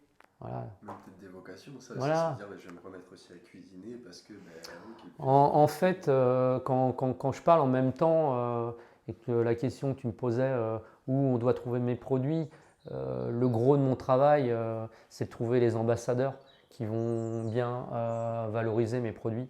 Et pour que ces ambassadeurs, ils ont pour vocation de faire aussi de la créativité dans l'utilisation. Et ça m'intéresse parce que je vais pas la science infuse. On a un produit aujourd'hui qu'on travaille, qu'on mutualise. Alors j'ai oublié de parler, il y a Sergil Coppola également qui est avec nous et qui nous amène à aller encore plus loin sur le développement de nos fruits. Donc on travaille des cuirs de fruits aujourd'hui.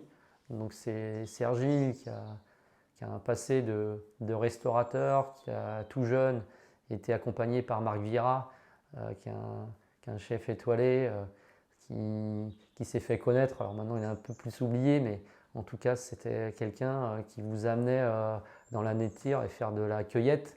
Hein, la cueillette, ça doit résonner en nous parce que c'est ce qu'on était à la base, des cueilleurs. Et donc lui, il a été accompagné par Marc Vira et aujourd'hui, Sergil, il a pareil expérimenté la vie des grands groupes où il a développé des produits pour des grands groupes et à un moment donné, il s'est dit stop, ça suffit.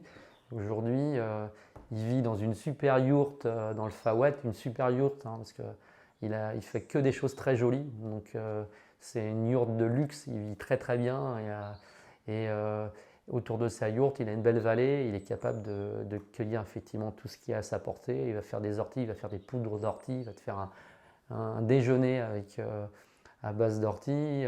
Il fait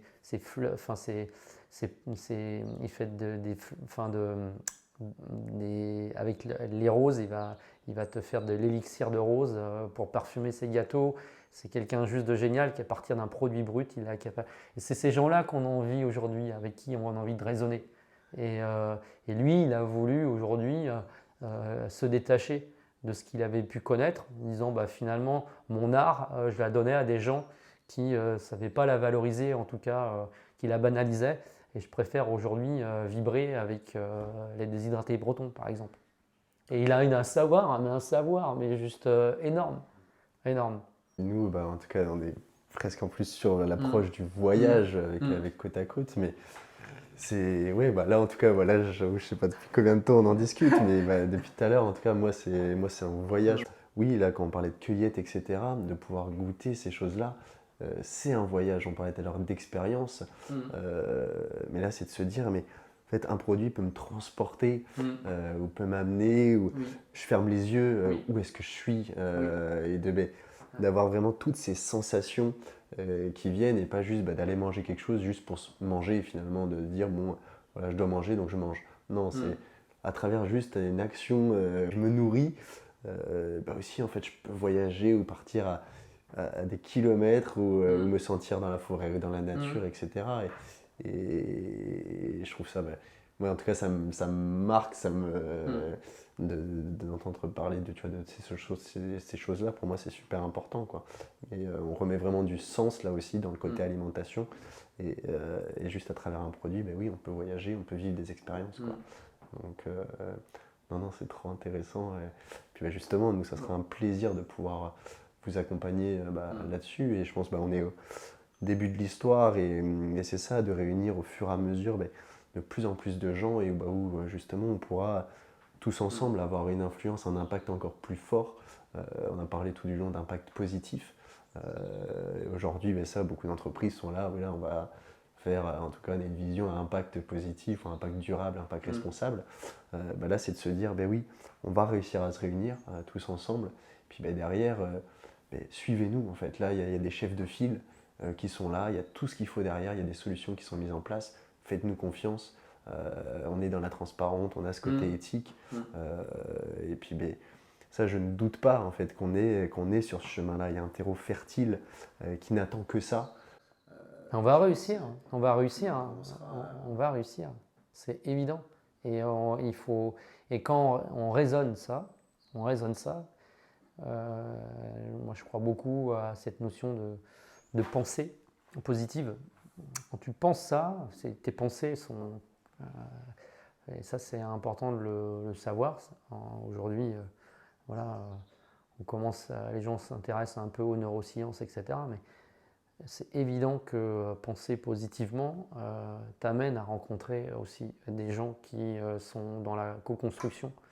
Et combien de fois, moi, dans mes quelques missions de vie, je me suis levé un matin, je dis j'ai besoin de ces compétences-là.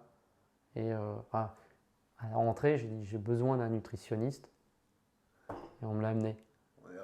Qui est arrivé maintenant. Voilà, mais c'est réel. Je pense que j'y avais pensé très fort. Hein. Et j'ai échangé avec toi et voilà, et ça match. Et aujourd'hui, Robin, vendredi, était super content de rencontrer Marc Guimau. Voilà, il va entrer dans le pôle santé sport de Vannes. On a été faire déguster les produits dans une salle de sport aussi en début de semaine dernière. Donc lui aussi, il a vocation à co-construire dans cette... La passion, quoi. Si on se retrouve autour de la passion, il y a le sport à la base, mais c'est d'échanger justement et de rencontrer des personnes passionnées. Et c'est ce qui nous motive en fait aussi chaque jour à se lever et de se dire oui, mais je vais travailler avec un tel, je vais rencontrer telle personne.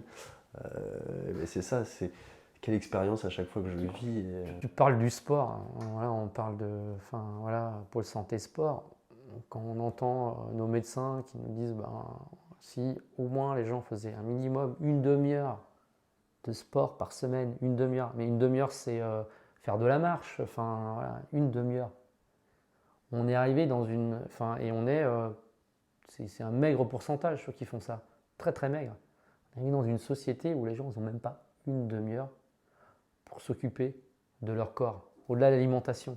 Juste se dire, je me prends une demi-heure dans la semaine pour faire la passion, le sport que j'aime. Oui, puis surtout, c'est même pas, ça a été oublié culturellement. De prendre soin de soi, en fait, c'est aussi ça, de prendre soin de soi. Et puis on le voit, oui, sport, mais alimentation, on est exactement dans le même registre, quoi. Mais c'est qu'est-ce que je veux pour moi, avant tout, parce que oui, il y a plein de choses, des chimères qui nous font rêver, mais en fait, moi, pour ma vie, à moi, pour ça, tout à l'heure on parlait du long terme, mais c'est ça, on voit l'espérance de vie aussi qui diminue chaque année, etc. Là, c'est de se dire, mais qu'est-ce que je fais en fait pour remédier à cela? Et donc, je pense que l'alimentation, c'est l'une des bases finalement de composants de vie, de se dire, oui, je veux aller plus loin, je veux vivre longtemps, je veux partager plus de choses encore avec des gens. Commençons déjà par quelque chose d'essentiel, c'est se nourrir au quotidien. Et puis là, en tout cas, avec le déshydraté breton, on est parti vers quelque chose où il y a tout en fait pour faire et on est qu'aux prémices finalement de tout ce que ça va pouvoir amener dans les années futures. Donc non, c'est un plaisir de pouvoir justement être aussi à vos côtés pour développer tout ça. Et puis voilà, d'être après un acteur qui, comme je disais à Marc vendredi, je l'accompagne sur les fruits. Il faut savoir que la voile, c'est des projets de véritables entreprises avec des besoins réels de flux financiers.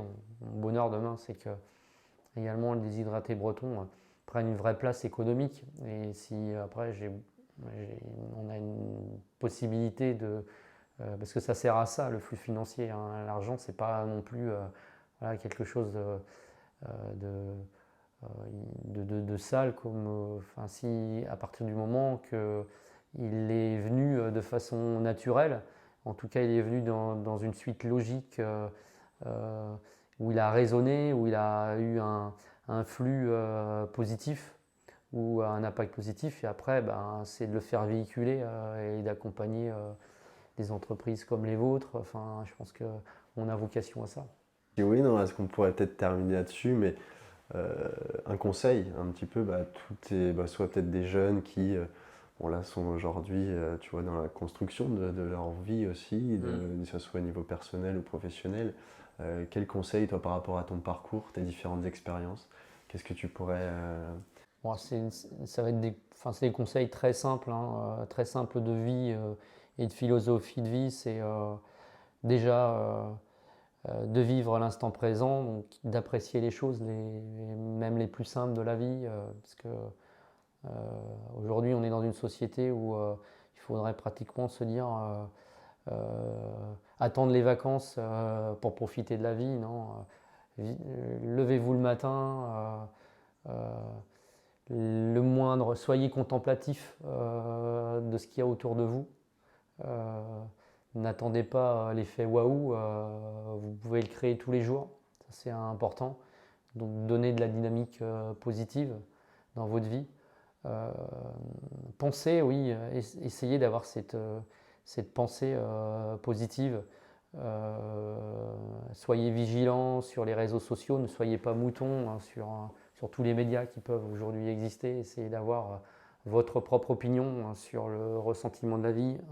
Travaillez vos sens, travaillez votre intuition, parce que l'intuition, on la travaille si effectivement on est beaucoup plus ancré, si on est plus en phase avec Dame Nature, ça c'est important. Et puis, oui, votre moteur doit être en fait à chaque fois d'essayer de trouver votre chemin. Vous pouvez aller sur un chemin et c'est une impasse, c'est pas un mauvais chemin, c'est juste une expérience. C'est juste une expérience. Des fois, dans les entreprises ou notre société, on vous met un carton rouge, on vous dit ça c'était pas bien. Ça. Non, c'est pas parce que au bout du compte, vous n'avez peut-être pas atteint l'objectif que vous êtes fixé, que c'était une mauvaise expérience. C'est une expérience en soi. Et donc l'idée, c'est juste envie de leur dire, cultivez votre intuition, essayez d'être ancré, d'avoir votre posture, de vous affirmer, donc de dire qui vous êtes, voilà, et de trouver votre chemin et d'expérimenter, Et à partir de cela, vous verrez, c'est fluide, ça devient fluide, vous attirez aussi les bonnes personnes, et derrière, ça vous permet d'avoir cette créativité parce qu'on a un potentiel fou. Nous, aujourd'hui, femmes et hommes, on a un potentiel fou, en fait. Quel que soit d'où on vient, on a cette richesse-là. C'est que si on arrive à se nourrir de belles personnes, et donc pour moi, on est relié, tout est relié, donc il faut respecter les personnes, on parle du bien-être animal, du monde végétal, etc. On est un tout. Et si on est dans cette énergie-là, je pense qu'on peut faire des grandes choses, quoi. Merci beaucoup Fabrice, c'était un plaisir de pouvoir échanger avec toi sur ce sujet-là. Moi également. Voilà, on a terminé sur un côté un peu plus philosophique. Ouais.